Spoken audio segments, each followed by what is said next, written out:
What's good? Welcome to No Chill with Gilbert Arenas. I'm Josiah Johnson here, co-hosting with the man, the myth, the legend, and we've got 17-year NBA vet out of Arizona, one of my favorite college hoopers of all time. That's my guy. 2016 NBA champ with the Cavs, the greatest championship in NBA now, history. When you say NBA champ, you don't look at me. You look at Gilbert and then say, yes, we're joined with Richard Jefferson, 2016 champ. 2016 NBA champ, the greatest championship in NBA history in my mind. None other. And now you can catch him hosting The Jump on ESPN. Great show. Little of this, little of that. Great show. I'm like you, man. I wear a lot of hats. I wear a lot of hats. Trying to do it. We got Richard Jefferson in the building. What's going on, RJ? Man, I'm with great company. We already saw each other earlier today. We did a show. Yeah. I feel like I see him every day, but I try not to, right? Like Gilbert and I have the most unique relationship where we don't like talk, text, communicate. He just says really disrespectful stuff on the text chain and then tries to get me to respond. And sometimes I bite. Yeah, unlike UCLA, we really have an alumni that actually talks to each other. We have a chain. It goes through periods. So did UCLA it's probably players. your team, just your team, right? We got some guys from the 90s, 2000s. We had Aaron Aflalo. He was there for like 30 minutes. He was like, I'm out. Overwhelmed. We got some from like 80 and 65. Yeah, we might have guys that like Coach Olsen coached at Iowa, and it's just like, whose number is this? Yeah. But those were the good old days, man. I still stand. The pack won't be right until UCLA and Arizona are right. So we were chatting a little bit that before the show started, but from your guys' side, we're living good. Final Four. We got the jump man coming in. Martin Jarman is our AD. Y'all are definitely on the upswing. What's cracking? I haven't really checked in since Sean Miller kind of pieced out, but what's going on over there now? Well, we got a new coach, man. We looking forward to seeing Gilbert stop laughing. I'm just listening to you. So this is the thing. We have a very tight-knit group. And so, when one person feels a certain way, the group can carry that. But, at the end of the day, we have one bond that is, very unique that I would say probably 10 or 15 schools ever had. And that's, one coach that was there for 30 years. Yeah. That to a man, whether you started, played, didn't play, whatever, you look at that man like I wouldn't be the human I am today without him. So as much as there's probably a little bit of drama still going on, yeah. Well, we know Gilbert wouldn't be shit without him. Am I allowed to cuss? We know I would have been kicked out. I would have been kicked out any regular school. You should have been kicked out of Arizona. Yeah, I should have. So, yeah, no, man. We're trying to – Arizona's figuring it out. Are you going to go to the thing? Look, this is going to air next week. Are you going to go to go to the thing? I'm going to go to the Lute Olson tribute 1,000%. Me too. We have it. Gilbert Arenas has confirmed he will be there for Lute Olson. Are y'all wearing suits? Are you wearing a fit like this? How we pulling up to Lute Olson's memorial? Oh. What you rocking? That's important. No, I'm saying they didn't give us dress code yet. So wait, it's in. He's more professional than me. So when is it? September. Look, okay, so there is never a formal event that isn't including other crazy stuff that a polo and some shorts and jeans won't take care of. Make no mistake, this is still Tucson, Arizona, for sure, right? But Coach Olsen gets a collared shirt. That's my guy. Yeah. Because that's the thing y'all know. Growing up with hoopers, somebody's gonna rock the suit. The older dude's gonna be all dressed to impress. The younger dudes might be polo, short, a little more casual. They're gonna hit the club, hit dirt bags after. What you know about dirt bags? It's the Frog and Firkins. Frog and Firkins, yeah. When we touched down, when they used to mistakenly put us on that hotel right on campus. Yeah, the Marriott. During the lab years, and it was right away. We play Arizona State Thursday night. We get into Tucson around midnight. Bars be starting to clear out. We be in our team issue warm up. Just hollering. Just like parking lot pimping. People don't talk about parking lot pimping that much anymore. But parking lot pimping was a real thing. Yeah, could not get into any club. Couldn't get any club. You sit there in your gear, just out there holding a drink that you might have brought from home. Or we hit the Circle K up the street and y'all had the frats or whatever. We were just trying to get a straggler or whatever. But yeah. Probably the best trip we would have was coming to Tucson. So we never knew because Arizona State, as much as Tucson or Tempe is cool, you got Scottsdale and you got all that. But if you're young, you can't get into any place. Mm-hmm. Is Tucson playing on that campus better than Arizona State's campus? Arizona, no, because we would stay far from Tim. We would never be local. Like, y'all in Oregon were probably the best. Oregon is the best trip by far. Electric station, whatever the joint that everybody went through. By the river? Yeah, everybody, all the waitresses are getting hollered at, so you just You stayed there, Gil. That's where you... I'm confused because it seems like y'all have this college bond like y'all was there forever. What are you talking about? Like y'all was, like, how long were you in college? I was there 3 years. I was there 15 minutes longer than you. But you were there too? Yeah. Okay. I was in and out, so I didn't know what dirt bags and all that was. Well, first of all, I left school at 20, so I didn't get to go. I went like, I got in, worked out, left. Difference between you is I would go back and hang out with Luke and Jay Gardner. I'd be like 23 going back to the college bars and still be people in there older than me. Yeah, there was a difference. But you were a millionaire. Yeah, you was drafted a millionaire. But I still had to work.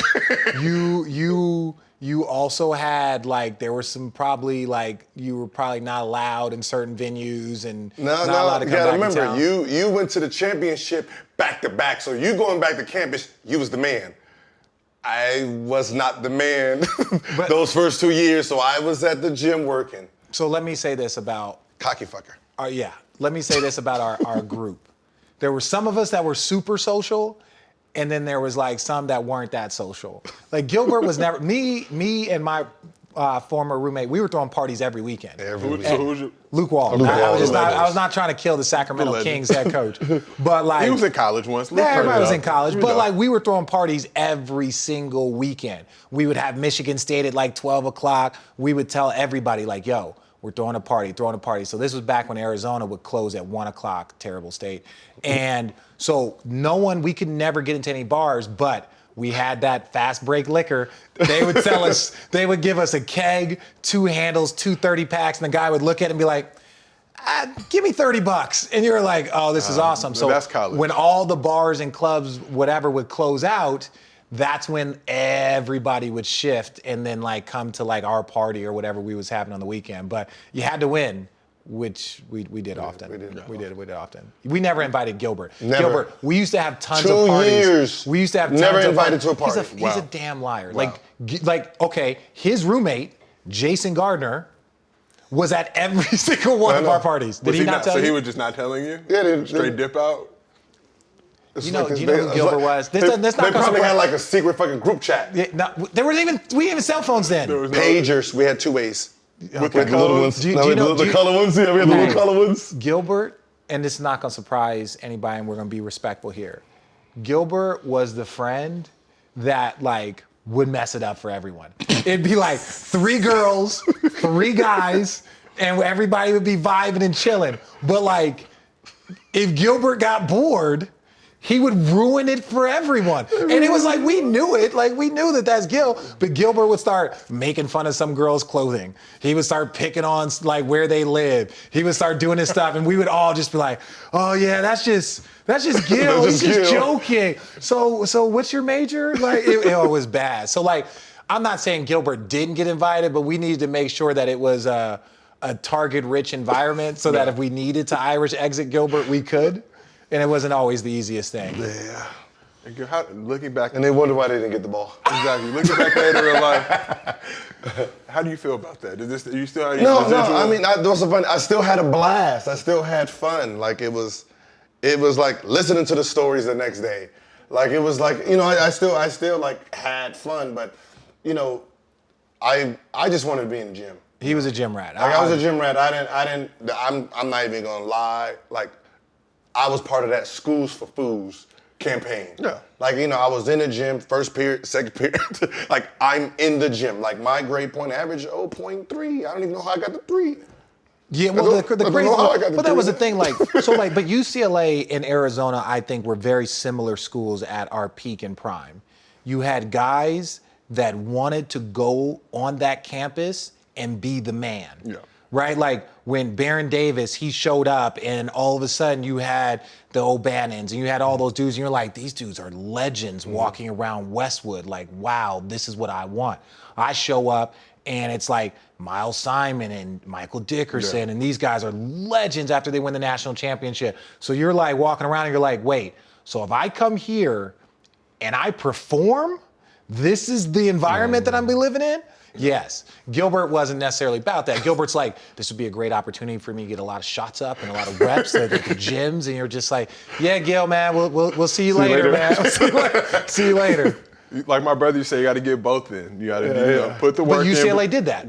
But the thing about we always liked about y'all was that y'all rent was so cheap out there that you guys could eat your own rooms and apartments and shit. We didn't. That was like a foreign concept unless you were like a Capono or a big level dude. Because our rent was like $2, $3, $4 grand for a 2-bedroom spot. I didn't know that. This is real. Like, did you guys get more money because you guys were in a larger market? Like a more rent? How's that work? I think it was jankily based on whatever like the tuition was for the dorms. That's the bread. So whatever your like how much it costs for room and board at UCLA. At the dorms is what we got. That's trash. So we used to be like, wait, it's like $300 for a room in Arizona. It's like $900. Wait, y'all paid y'all own rent? I mean, we didn't have it cracking like it was a down period at UCLA. Like our boosters weren't really coming into play. They weren't. Don't let this dude fool you. Like I saw this dude eating like oodles and noodles. Because that's what I ate. Ramen. That's what I was accustomed to. It was delicious. That's what I was accustomed to. No, don't let him. Pizza and what's those shakes we had? No, do you remember like Boston Market? That was our joint, dog. That was our joint, dog. You could go to Boston Market and get like, cause like they would have like the little training table, so you could go and get like whatever you want. So like, Luke would get a family meal. I would get a family meal. You get 4 sides. You would get 2, like a whole chicken, and we would just eat off that for like 3 days. Okay, I got a confession. I wonder, Gilbert, because I don't know prices. I don't know prices. Now I remember why. You remember before the season, like we signed hundreds of basketballs? Yeah. Like hundreds. Yeah. Like the whole arena would be filled with basketball. Yeah. I stole 50 to 100 of those, and that used to be my leverage to restaurants. Okay. So I'd take the basketball, go to Tony Roma's, and give it to the manager. Now I have a free Tony Roma's account. But this is where he's a liar. This is where he is not. He will tell you portions of the truth, but like not the whole truth. Ask him. He said he didn't steal 50 balls. Gilbert, with all due respect, those are your balls. No. He stole like 6, then went and bought 50, signed everybody's signature on it. I kid you not, one time I'm walking through, look at him, we're walking through the airport, the Tucson airport, and they had like in a glass case, like a Final Four ball, like our Final Four year. And like, I'm looking at it like, that's not my signature. And why is like 3 of these signatures? And then you realize like, oh, Gilbert's up to his thing. He would get like maybe like 4 or 5 guys like the walk-ons to sign, and then he would just like wouldn't even try that hard. Would do the same marker, like, and it was brilliant. So he was on his hustle. So when you guys see Then it was the funniest. It was never for cash. It was never it was like the Arizona, they valued those balls and signatures like it was gold. So you were selling counterfeit things. Tony Roma. Yeah, Tony Roma's account. I had a P.F. Chains account. I had it's not an account. Cold Stall account. No, it's an account. It's free account. So I only went to certain places. That was my advantage. That's why I never spent money. And now, mind you, that's why I never spent money. But let's also talk about these little hustles that could have gotten us ineligible, that could have got us in trouble. Now with NILs. We were the number 1 team in the country 2 different years. We were number 1 seeds. All of us were first-round picks. We would have been making hundreds of thousands of dollars with the new NIL rules. Like, think about that. That's why I wanted to ask both of y'all, because people ask me, like, how much you think you would have made? I was probably like $200, $300 maybe on a good day. You out your mind. I would have been slanging everybody else's joints. But you would have slanging and hustling because now you're allowed to hustle. We used to have the hustle where we get the new shoes, but we would send it through the school. You would mail them out, like, this was like eBay days and that type of stuff. We had a Bruin card too with cash on it. So we would just stand in front of Panda Express and then swipe students as they come by, like, how much is your joint? Hey, I did that too. Your shit's $10? All right, just give me 5 and I'll swipe you out. Like, you never did that? You walk out when you walk out. We got all the cash for to put rims and stuff on. It was our cat card. We used the cat. You know what it was? I was a heavy Pell Grant guy. When the Pell Grant when the Pell Grant came, that I lived good for a good 2 months. That was it. What was the foreign kid's name? Robertus Yaftokis. Hey, you know his card was unlimited because he didn't have a grant Pell, so his card was unlimited. Oh. Do you remember when? Do you remember when our former Crossroad friend got in trouble for doing that? The legend. Papa Fox. Do you remember when Papa Fox got in trouble? Fox, yes. Yeah, we don't have to go into Where do you details. think you got the idea? Yeah, Gil, that's not a good idea. But the whole story about it is that like everyone assumes that you're making like, look, guys, if you're searching out money from agents, guys can get tagged, guys can get money. But let's say that there's 50 to 100 guys like across the entire landscape that might be getting something. The rest of us are all grinding. Like we're all going to practice, then you're doing training, then you're doing school, then you're traveling, so you're always behind on school. So it's like how can you really go get a summertime job? How can you really go do it? Dog, the best though, like Gilbert slanging never stopped. We worked at Michael Jordan camp together, and when I say that like I saw this dude, he was gambling with the campers that were like 8 years old and taking their money. Hey, that's their problem. Duh, but it was like, but they were like the Wayne's kids. Yeah, they was like rich kids. Like the Wayne's kids in the masterpiece. Yeah, Gilbert was, and I'm like, Gil, these kids is fine. They're gonna be able to eat. Their parents can send them more money. And I'm like, Gil, that's not the point. Like, dog. And then he'd be like hustling, like, cause you get one signature from MJ, and people were outside trying to buy the certificate.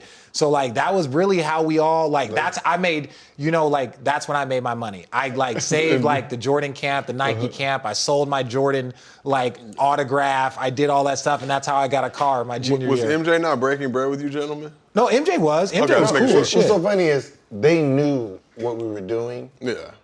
So you just minimize how many signatures he's signing. Yeah, for sure. So every player, like counselor at the camp's allowed one. Every kid is allowed one. So they line you up and you go with your your team. He signs one, and then like we'll do a team picture. Then he signs, and he does it all on the last day. But it's like that, and then you get a certification of like that it's authentic from Upper Deck or whoever. But like the minute that man put his name on the ball, it's worth thousands. But like for us college kids, people like give you $500 bucks. You're like, dog, I got 97 cents in my bank account. Okay. Like if nobody, like if you was a hooper, the value of what Michael Jordan was at the time the concept wasn't there. Yeah. So it's like, I'll give you 500. What? Say that again? How much? I give you 1,000. I'll try and go back in there to try and get another one. 1,000. You start talking to kids. Hey, I give you $100 for your autograph. Yeah. Oh, yeah. You did do that, didn't you? Yeah. They was like, he was paying kids. Like, I've been here for 4 years. I got enough images. Here, there you go. I'll give you $100 if you get that sign. 1,000. Let's go. Dog, I'm giving like little kids coming out there with bankrolls. I will say that though, man. Like the hustle that like you have to kind of like figure out to eat and grind and all that stuff. And it's like, dude, like none of us were gonna go broke. None of us were gonna do this. But at the end of the day, man, like I got nieces and nephews, and you got brothers, and you got people that are like, they see you and you're like, dude, can you send $50, man? Can you can you give me $75 to get my little so and so some shoes? So you're like, we all family, man. You trying to help out where you can. But now that you can sign, like. I don't like that there's no guidelines. Because it's just an open market, so they're it's like dumb. The NCAA has been outside of the U.S. government, and don't like start tapping my phones, but outside of the U.S. government, the biggest bully in this country, like, is probably the NCAA, in my opinion. Like, you got pharmaceuticals, you got, but like, there's the government that's like, hey, this is how it's gonna go. We don't really give a shit if you don't care. And then for athletics, like the NCAA is the one that like the Supreme Court voted 9-0 that it was what they were doing was unconstitutional. And this is like the most conservative court. 9-0.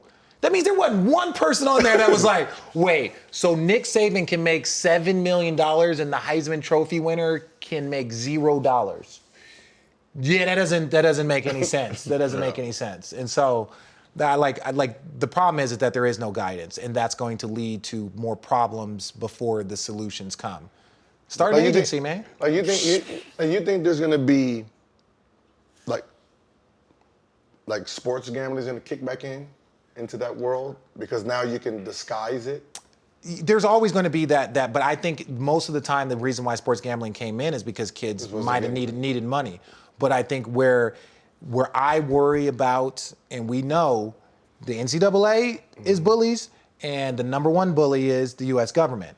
What happens when these kids are in school for 2-3 years and they've actually pulled in $300,000-$400,000 and they don't really understand taxes? Yeah, they don't teach you that shit in high school. They don't. Your parents don't even understand like that concept. If they've never had money. Yeah, if your dad works a $60,000 job a year, your mom's a teacher doing this, and it's like all of a sudden it's like, yeah, you might put some money away, and the government, they like to do it the right way. We gonna wait. Mm-hmm. We gonna wait till we gonna wait till you 4 or 5 years in, and then we gonna come back to you, right? And that's where it's like you worry about the kids, like me personally. Going into debt early. It's like you change not having something to now being in debt, and now garnished wages. If you don't make it to the league, you got to go get a job. Now you're not hot. You might not be playing in college anymore. Yeah. So now you're like I'm gonna go overseas and make $120,000. Which is great money, but not when you owe the IRS, 95. With the fines, the levies, all that goodness. Yeah, before we start talking about because they're gonna have to make it just seems like, because now cash deals like this, there's gonna be a record and someone's gonna get screwed. Yeah, for sure. And it's like, who are you getting this money from? Mm-hmm. If you're getting this money from a person that might be a different type of character in the community, that, everybody watched the Michael Jordan documentary where like all of a sudden there was a guy that he was gambling with, and I forgot the dude's name. Dude had a mean Jerry curl though. MJ should have known. Whenever you had a with dude in the night, but he was like, yo, with the checks. And you're like, now all of a sudden you're immediately associated with somebody, right? And you might not even know their back history, what they're going on. They're like, hey man, really like you, man. Why don't you come down to my car shop, do an appearance? We'll pay you this or we'll do this. And you're cool, but all of a sudden the car shop's a front. So like the fact that there needs to be guidance. Like it went from like over guidance to no guidance, which is equally as bad. Yeah, for sure. No, I think when you look at just the whole landscape of this stuff now, it's crazy to me, places like California, Arizona, like kids just really have no idea the shit they can do. But they see, this kid, Master P's son at Tennessee State got $2 million, or, the quarterback in Miami got this, or this kid, Spencer Rattler's got this deal going on. Now everybody's doing cameos, all this other type of crazy shit. It's kind of like, we didn't have financial literacy courses when we were in college, right? That's not, I'm taking history, I'm taking oceanography, I'm taking shit on dinosaurs. I have no... Sign language exactly. Swahili was like the big thing back at UCLA way back in the day. Obviously, I'm not going to drop anybody out in case you're still taking that class. Bio 30 and 40 as well. Easy A's, but never a financial it would be like a Bio 30 class. You have like 100 athletes in it. Mm-hmm. And we'd all just basically I took whatever Capono took. Capono, I'm on your schedule. And what you got? Yeah, and that's where you get frustrated because you're like, okay. And we were talking a little off the camera what like UCLA needs to do. Like every athletic department, Division I, depending on like what you believe your situation is for your student athletes, you need to have 10 people in a room trying to figure this out.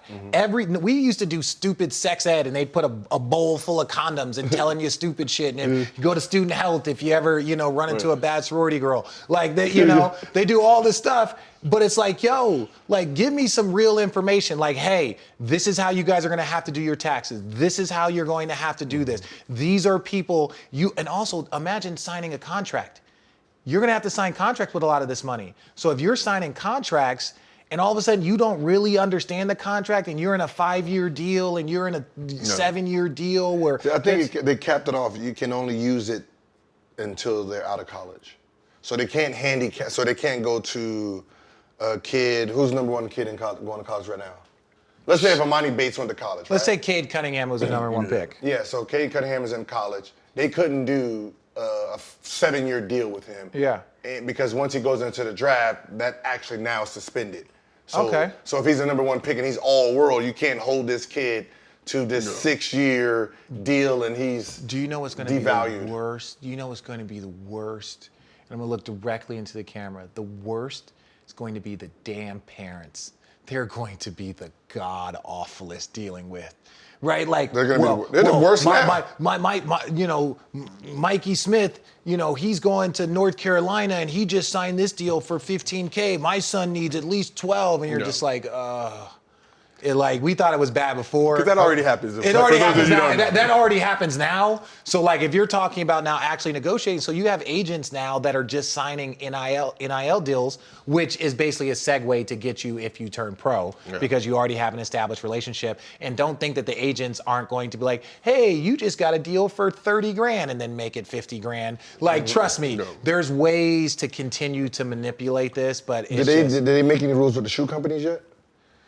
Nah, because you can't do anything that I think conflicts with the school. That's the thing. That becomes a bigger issue for me, and really the question I have is how does the NCAA sustain now? Because what power do they have? Before when we had you guys, it was basically indentured servitude. You weren't getting the bag and we were getting all the bread. It doesn't change them because you still can't use their product. It's not like you're making your own jerseys.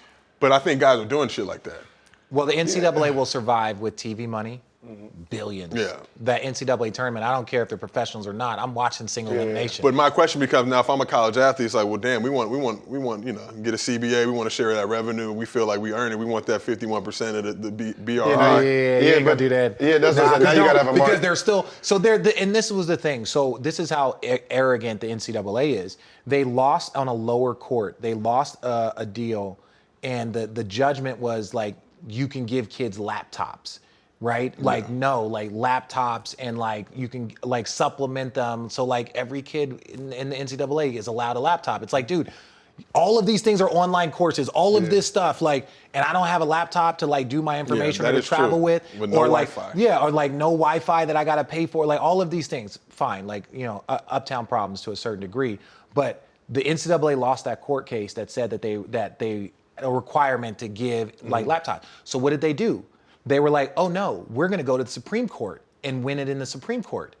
And then once they went to the Supreme Court, everything got taken away from them. It was literally just supposed to be laptops, and it would have been like another 5 years of litigation and them trying to figure it out. They took it to the Supreme Court because they didn't want to give laptops and lost everything. Gotta love them. Hey, Mark Emmert, appreciate you, brother. Appreciate you. But all I want to know, where's our reparations check? Because if it was a 9-0 vote then what are you telling me about? Because I was in LA when Reggie Bush was at SC. That hurts. And to see the way that Reggie was dragged through the mud. Because look, we're UCLA guys, and even we were rocking with SC football. At that point. Everybody was. That shit was entertaining as shit. Dude, I was in Arizona. I was gone, but I was like I was in New York, and all I wanted to watch was SC football. So, but I saw the 5 jerseys, and literally, I found out he was making a couple $100,000. It's like, damn, to me, Reggie's getting underpaid. Like, underpaid. That's it. And they had a rule that he couldn't go pro. Yeah. So it's like, you're like, no, you can't go pro, like literally by the legality of the rule. And the next part about it is like, but you're getting things. That's where the NCAA, in my opinion, and they won't because they're so arrogant. Part of the reason why we're in this position is because of their arrogance when they're like, well, we're not going to just give laptops. We're going to go fight the next court. Oh, shit, we lost. It's like, okay, well then how about this? How about doing some things that can start putting you back in the good graces? Reinstate the Fab Five. Because what the Supreme Court decided is what you were doing this entire time has been unconstitutional. So like, don't sit here and still penalize people for a rule. And they're like, well, they broke the rule at the time. Well, the rule was deemed unconstitutional. So like, reinstate some people. That cost you nothing to reinstate. Cost you nothing to reinstate Fab Five and say, hey, no, it doesn't, because now you generate more money for Michigan, because then they can bring them back, and then they can do different things, and they can help generate income from their involvement in the universities, which this is all about. But it's that Pandora's box, though. Once you open up one thing, you don't see the rest of the shit that comes with it. So once you open up, okay, we're gonna acknowledge you again. Give me one example of, okay, there's probably more than one, but give me an example of where it would be bad. The Fab Five, Reggie Bush, certain people like that get reinstated. The O'Bannons. Wait, they didn't take away y'all. No, they didn't take away. They didn't get paid. Like, no, I'm more talking about reinstating. But some of these once rules. you reinstate it, it's like, because you broke a rule that was in at the time, no matter what, it was a rule at that time. Unconstitutional. So that's unconstitutional. Now. It's always been unconstitutional. True. It just got to the Supreme Court. Yeah, it just got to the Supreme Court. Thank you, UCLA and the O'Bannon brothers. You already know. Ed O'Bannon, I still owe you tacos. Yeah. But I said, once you open up something and someone wins something, right? From there, it just keeps snowballing. Yeah. So they keep attacking. Then eventually it's like, well, Oh, you're basically saying all the rules. All okay, the okay. old people, if they're getting paid now, then we need to go backwards and say how much this guy would have been worth, this guy, so they lose more money in the long run. Yeah, I just so don't. if I'm them, I'm gonna hold off on giving Reggie Bush his stuff back. Like I'm just gonna hold off. It's because once you hit one, it's. I can see over. that. I just, to me, and like shout out to the O'Bannons and all the people that were part of it, because all you kids in college, you need to be thanking Ed O'Bannon, right? Like you need to be thanking. He was the first. He was the first one, right? Yeah. He was the first one. He was like the main name, and then there was other people that were a part of it. Because it was about the video game. Yeah, you know, you're playing with It was a video game. It was a video game. And you're like, I didn't make $1, and it's like, oh no, we have you for the rest of your life. And to me, like that, it's always the things that get lost in the sense of like that man is a national hero. Like what they accomplished and what they fought for, because we know that a large demographic, and we're not talking about rowing and lacrosse. We're talking about the sports that make money for the NCAA are typically run by lower socioeconomic groups, largely African American. When you're talking about football, you're talking about basketball. Those are the ones that make the most make the most money for the NCAA. So the fact that those guys went out with really not much money, like I don't think O'Bannon's going to get money from this. He got a little bit of bread. I think he wrote a book. He does some stuff, but it's not. And that's the thing that sucks for me. It's like not as much as he should have. Yeah, not as much attention. Yeah. To get all the hate. Oh, you got rid of video game. You had all the squares. Oh, you got rid of video games. Like, I don't give a fuck about no video game if we're not getting paid to be in it. Just like any job. Well, technically, it was kind of cool when you was in college. It was. Yeah. Playing to Coach be K or on a whatever. video game with shit ain't. All right, RJ, when you look at the current surge of just foreign guys, you got Joker obviously winning the MVP, Giannis winning the Finals MVP. Do you think that's a threat to American hoopers? Hell yeah, everything's a threat. Everything's a threat. Now, like ultimately, like that's the second most popular game in our country, right? So you're gonna have like tons of athletes, like even guys that play football, all like Suggs, right? Like he played football and he was like, I'm just gonna go play basketball. So you're gonna get the best athletes in this country playing, but this is one thing that it's an unpopular opinion. When Wilt Chamberlain or Bill Russell dominated, the amount of people that played basketball was smaller, right? AAU. Yeah, It's like AAU schedule. Now, fast forward, when Jordan and the Dream Team in '92 went in on that tour and they blew the game of basketball up. How many European players were playing in the NBA when you're talking about in 92 and 94 and 95? Not many, right? A small amount. So just by sheer like volume, there are 200-300 million more people playing basketball today than there were in the 90s. And you're talking about, so your talent pool is bigger. That means it's harder to be great and dominant today than it was 20 years ago. It was harder to be great in the Jordan era than it was in the Bill Russell era. That's why you had 11 championships. So it's like, to me, when you look at like guys and, everyone, LeBron and Kobe, when you look at guys that are in like this kind of modern era of basketball right now, and they've had the run that they've had, it makes it even more impressive when you look at the amount of Europeans. Like 3 years ago, it was Rookie of the Year was Luka, MVP was Giannis, Defensive Player of the Year was was Rudy Gobert. It was when Gobert from France. Most Improved was Pascal Siakam from Cameroon. And you're like, every single award was won by a European or a foreign player. That there is crazy. Just in China has more registered basketball players than we have people in the United States. Just them. Just like that. Yeah. Yeah, so that just lets you know like how many kids are dreaming to be in this place. Yeah. And some have more advantages. Like Luka technically had an advantage than an American player. 100%. Because he can turn pro at 13 and train like a pro while the American kids are in actual school. So the American kid is wasting 8 hours in school, learning. Well, and just training for 8 hours. And you talk about the IMG Academy, but like I think the better way to look at it is like Juilliard. Like you go and look at some of these high level like artistic academies where like if you're a phenom at the piano or at the violin, you're gone. At 12, right? Yeah. Gymnastics. You like all these stories you see at 16, she went and moved with a family and now lives in Idaho and like trains 9 hours a day because that's what it's going to take for them to accomplish it. And I just think now like European players always have the advantage. Like I remember Thiago Splitter was like, oh, I moved from Brazil to, I want to say Spain when he was 15.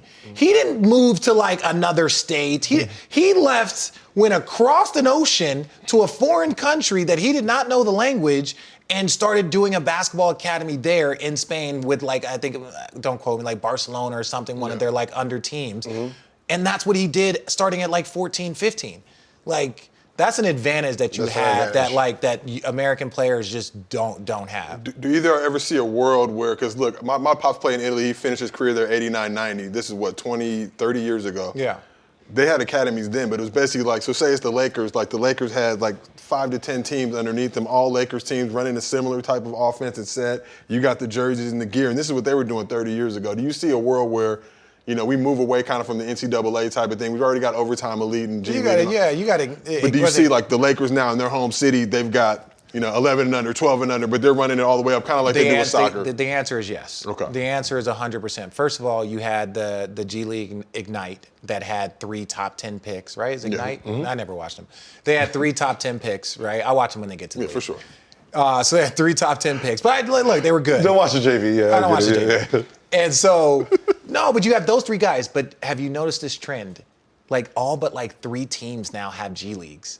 Yeah. So you can now draft kids. I'm not saying you're going to draft kids. You'll be able to draft kids in high school, and you got some place to park them. Before you didn't have a place to park them, and that was part of the thing. Like, yes, if you draft a kid in the first round and he's, you know, a top 10 pick, you're going to want him with your team. But if you want to draft a kid that doesn't want to go to college and he's like, yo, okay, well, go grind it out just like they do in single A, just like they do in triple A. You could be a first round pick and have a $3 million signing bonus and be playing double A ball for 4 years. That's a normal thing. So I just think that that's where the game is going to trend. I agree. He agrees. So you know, we're locked in. We locked in. Well, you look at a squad like, obviously, let's shift it forward to next season. You look at a squad like the Lakers. Adding Russ, adding Kendrick Nunn. I'm a Laker fan. You're not a Laker fan. I was a Laker fan since Kobe got drafted. What are you talking about? You're not a Laker fan. I couldn't be a Laker fan when I was in the NBA. That just looks dumb. You're not a Laker fan. This looks dumb. Yeah. I'm a LeBron fan, but I understand where you're coming from. That just looks dumb. What are you talking about? I'm in the NBA and I've got fucking Laker gear. You're not even from LA. You're from Pasadena. Will. Grant That's High like legend. Yeah, you're like. That's like from the hood. I'm from Sherman Oaks. You're like from Ventura. Van Nuys, Sherman Oaks. That's right. You're like close Lakers. to Santa. You're like close to Santa We're either Lakers Barbara. or Clippers here. Lakers or Clippers. I remember the first time I saw you hoop, I think you were in 10th grade at Grant. Y'all played Crenshaw in the playoffs, and you were single-handedly breaking the press. And I was just like, I don't know who this dude is, but he's lit. I mean, gave Crenshaw like 40. It was like. I saw him at the pump camp. I was like, I don't know who the this kid is. He's murdering. Because it's like, Grant, your rest of your team was straight ass, but literally breaking Crenshaw's Rover press, which was like known back then. That was like, we literally put 100 on team easy, just full court, coast to come. Like, damn, this is y'all got 9 grown men on the Crenshaw. Didn't y'all win the national championship? Did your brother win the national championship? They came in like second or third. They got cheated to Trajan Langdon squad in Alaska. Like, they were beating them. Something happened with the score. Some janky scoreboarding, and they ended up losing the game. But they always smack Mater Dei. Him and Miles used to go at it. Yeah, that's why I just remember the Crenshaw, Mater Dei. Like, my mom went to Dorsey. My dad went to Morningside. So it was like they would always just tell me about, they would go into games like back in the 60s and 70s. Like, that was a thing. That was back in the day. But when you look at this Lakers squad currently constructed, do you think that they have enough to win a championship? If the Bucks can do it, yeah, they can. You know what? Damn, they dropping stuff back there when I'm saying this stuff. Things are getting dropped. That's going to be always everyone's motto. If the Bucks can do it, no, we all can do it. Anybody, look, anything is possible, right? And I say this respectfully that, like, there's no true basketball mind. And I'll say 2 instances, so we're not going to isolate the Bucks. There's no true basketball mind, and in my opinion, like, anything can happen, but that the Golden State Warriors weren't going to beat the Toronto Raptors if it wasn't for the injuries. No. There's no real basketball there's no real basketball mind, and this is not a knock on the champs. If the Brooklyn Nets were 100% healthy, or even 2 players healthy, that they lose that series. And so sometimes you need shit to go your way. But like, the Bucks were not this prototypical, perfectly constructed, no flaw type team with multiple superstars. They had like one elite and then 2 very good players. And if the Lakers, I think, have more talent than the Bucks, in my opinion. What's so funny is, and this is just reality, the worst thing the Bucks can do right now is stay stagnant. Because one, they weren't that good. Like, if you would have looked at the Nets series, the Nets was playing with those. It was like little kids out there. They were making them look bad. It was like one of those things like, oh, they're gonna win every game by 20. Yeah. Then everyone started getting hurt. They was having trouble with Ice Tray.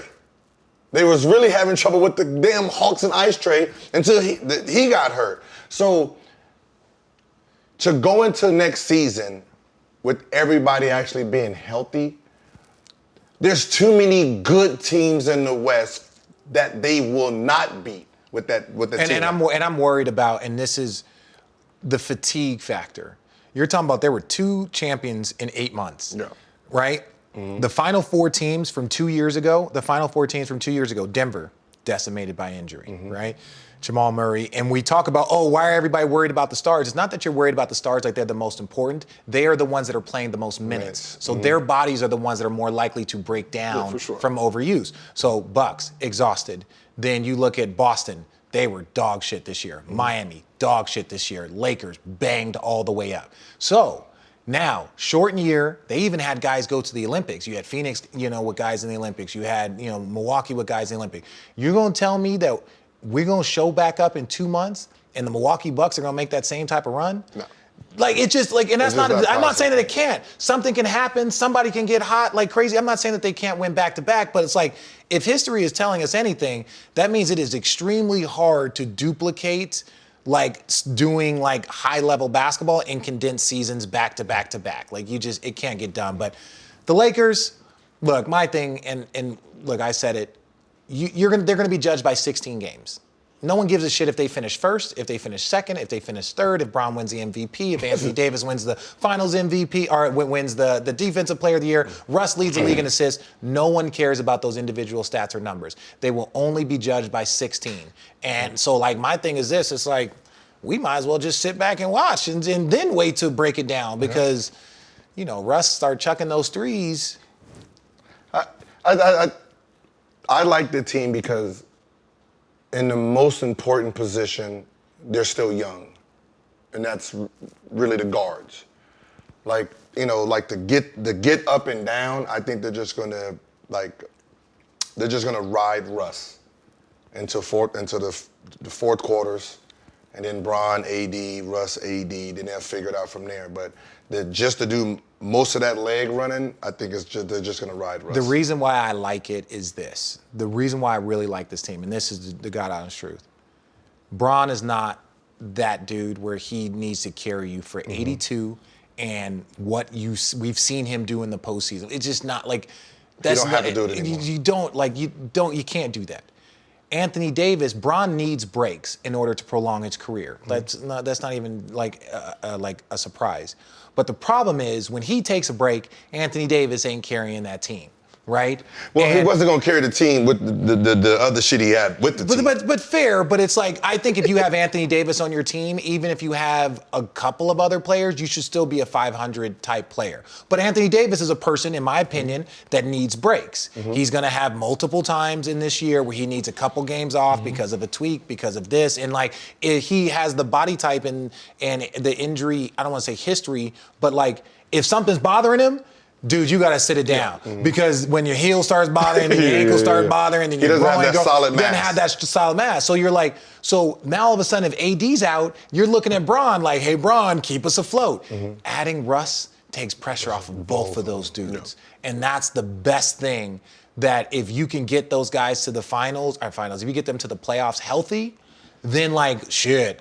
I'm not betting against. This ain't nothing to do with Russ. With all due respect, he's one of the great guards I've ever seen in my life, most athletic dudes, period. I ain't betting against Bron. Unless he goes against Brooklyn. Unless he goes against Brooklyn. So Lakers 100%, Nets 100%. They meet in the finals. Everybody's healthy. Both these rosters.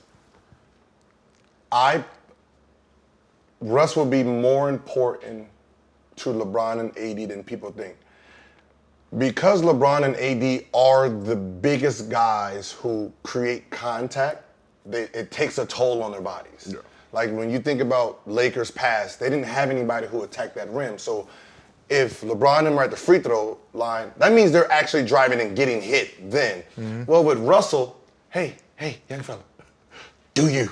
Right? So he can go in there and absorb 5 fouls. Now, everybody's in a bonus. Now LeBron gets to go on a bonus. Any tic-tac foul, he gets to walk to that free throw line. But that's what James Harden does a great job of, too. James Harden's a master of it. It's like, you don't want to get taken out when don't ever take me out with 2 minutes to go in a quarter and they're in the bonus. All I did was flop and fall around and jump into people because I could take a hit and fall down and get fined. But my thing, this is like the Brooklyn Nets. The Brooklyn Nets, when they added Patty Mills, who is, in my opinion, I know Monk has a chance to be really, really good, and like he's taking a little bit less money, but I'm like, Patty Mills is a proven score bucket, doing it in the Olympics, championship, like he's that dude. So he takes some pressure off your bench. But my thing about this is the only way for the Lakers, if everybody is healthy, to win that series is if Anthony Davis is the best player on the Lakers. If he's the best player, Nets don't have an answer for that. Look, Brooklyn Nets don't, like, Lakers don't have an answer for KD. But the difference is that dude is 6'11" and they don't have a big in sight. So, and that's what happened with the Lakers when they won the championship. When there was that conversation of like, oh shit, this might be Anthony Davis's finals MVP. That's when the Lakers took control of the series. When they took control of the series, when Anthony Davis was playing like the best player on the floor, like a top 5 player, like everyone says, but no one calls him a top 5 player. They call him a top 5 talent. A top 5 talent is one of the most disrespectful things. The reason why I call you a top 5 talent and not a top 5 player is because top 5 players do it every single night. And they impact the game, not just with their numbers at the end of the game, they impact their game when you're like, dude, that dude was a monster. That's what top 5, Giannis, Steph, Bron, James, KD. That's what those dudes do. Yep. If you feel those dudes in the game, you feel those dudes in the game. You look up and you're like, even the coach will walk in like, well, guys, look, just one of those nights, it's one of those players, like, I don't know what to tell you. It was one of those nights. Busting 45, second bust in an hour. All right, we'll chalk it up. When KD and Giannis and Bron and all those guys are rolling like that, that's the speech from the coach. Like, Anthony Davis ain't that dude. I'm not saying he's not that dude. I'm saying you don't get that many speeches from coaches about Anthony Davis. I think sometimes when you're coming to another team, right, you're like, it's one of those like, am I shooting too much? Like, he doesn't have the Russell Westbrook personality. Russell don't give a shit about nobody. I don't give a shit if I shot Russell's like you. I'm like more like Anthony Davis. Where I'm like, everybody cool. Like, we gonna make sure this ball moves. Gilbert, stop shooting. I'm like, I can shoot too, Gil. Like, so I think once he realizes, like, LeBron, listen, LeBron's gonna find out. He's gonna figure out how to score and do all this. You have to dominate. You have to say, listen, I'm the number 1 guy. I'm gonna do my thing. But LeBron is gonna say, all right, do your thing. I'll figure out how to get everybody else involved. Look, Bron don't care about nothing other than his 25 and winning. And he walks to the 25. Yeah, he walks to the 25. Let me rephrase it. 10, then 25. He wants to keep that 10-point streak alive. Like, you saw him hit that 3 when his ankle was that. People don't understand how big of a shot that was. When that ankle was messed up and he was like not right, like that dude missed the next 2 months and probably wasn't right for the next 4 months. He had to hit that 3 to keep that 10-point a game streak alive. And so it's like, Bron's gonna get his numbers. He don't really care about that. His goal is always to like mentally figure out how I can make sure you're at your best and you're at your best because he's like, I'm gonna be at my best when my best is needed, and so, but I'm gonna need you guys there because Bron knows. Bron will take a championship without a Finals MVP, right? And if all of a sudden if Russ and AD get going or one of those dudes, now just like we saw in the was it 2019 Finals when they won, Bron ain't gonna just let you just win the Finals MVP. You're gonna have to beat him for that Finals MVP. Very similar to what we saw with like Tony Parker with the Spurs. And Tony was just going, like Tim Duncan won the Finals MVP every year he was with, but Tony Parker was cooking the Cavs. They had no answer, and they were like, here's your Finals MVP, dude, take that. Same with Kawhi. Same with Kawhi. Like Kawhi was like, dude, like, Kawhi, you were that dude here. Take it, right? Like that doesn't take away from Tim Duncan's greatest power forward alive stats and like, oh, we only got 4 Finals MVPs and not 5. It's like, shut up. You know. But I want to see both. Like it's one of those matchups where you want to see a 7-game series between those two. If you're telling me, with all due respect, Anthony Davis is one of the great like he's a modern day Kareem, like the way he can do defensively, offensively, all the different things, the length, the agility, the size, all runs like a deer. If you're telling me that he's got to be the best player in that series for the Lakers win, he's very capable. But like, you're also like, damn, that's gonna be. Well, in reality, it actually goes back to 2 players. Who? Russell, James Harden. Yeah. Because on the net side, you do have James, right? When he's great, he is great. There's some times in the last 3-4 minutes where you're like, what is going on? But the difference is, and what I like about the way the Nets have set it up, he got 2 straight killers to his left and right. Like even in the, what's the name? He'd throw 4 turnovers in like 30-something seconds. You'd be like, who do you look? James Harden. Oh yeah. But that's what I'm saying. That right there will cost series. Just like he's trying to do a bounce pass or up 10, or he's going to shoot a step back 3 because he wants a heat check. The Lakers not going to do that. So that's his problem. Now on the Lakers' problem is Westbrook not knowing who's going to take that big shot. Well, but the thing about Westbrook, which we saw the way the Houston Rockets guarded the Lakers guarded the Rockets. They just double teamed James every time. Yeah. They made him pass it to James. They didn't leave the corner with Eric Gordon, right? Or they made him pass it on to Russell. Now Russell has a decision. Now you can make down some threes. He can knock down threes. Like Russell is a gamer, like first ballot Hall of Famer, whatever. Easy. But is that the shot? Like when you're talking about winning championships, like that shot right there, when Bron's at the top of the key, they send a double team, they throw it to him, they don't leave the corner. Russ is open for a 3. If Russ goes 2 for 9, they're gonna lose that game. If Russ goes 2 for 5 and the rest of them, he's driving under control in the paint, maybe kicking, maybe floating, maybe getting to the free throw line, then they win that game. The problem is we've seen too many of the 2 for 9s from Russ. And it's like, he's like your asshole self. He's such a great talent and so competitive. All he wants to prove to people is that I can do it and I don't care what you think. But I'm like, dog, like, you guys, we should have been playing y'all in 2016. We should not have been playing the Golden State Warriors. They were now Clay had a great game 6, this and all this stuff, but it's like, dog, like, y'all let that shit go. We 100% thought that you guys were the better team, the more rested team. You had a 3-1 lead. You had to beat them one time. And it wasn't all Russ's fault. I'm not blaming it on Russ, but there was just too many times where it was turnovers or like mistakes that you're like, dude, you guys are too great to let this slip through your fingers. And, you know, ever since then, they just haven't really recovered, like when you look at the teams that he's been on. Most def. Well, we got to wrap this thing up. I can sit here and talk. Well, most of the teams he's been on been trash anyway. I'm not going to disrespect Russ. No, I'm just saying, some of the teams he's been on has actually been trash. The last thing I'll say is this, man. Like come on, that Russ Houston team. That Houston team, you got 4 guys under 6'5". But that was dumb. That was I'm just saying, come on, that was trash. But the one thing I will say is this, man. Bron knows that if they win a championship, he's gonna get all the credit, and he knows if they lose, he's gonna get all the blame. That's something that, like, man to man, when I saw him absorb that for the 2 years and change, win or lose, he knows it's all his fault, right? And that's just what I wish for some other great players, is understanding that win or lose, this is all my fault. So if I'm not constantly trying to figure out the best way to win, not just like, I'm gonna do it my way. It's like, well, that shit ain't gonna work, dog. That shit ain't gonna work. So, all right, I'm sick of this shit.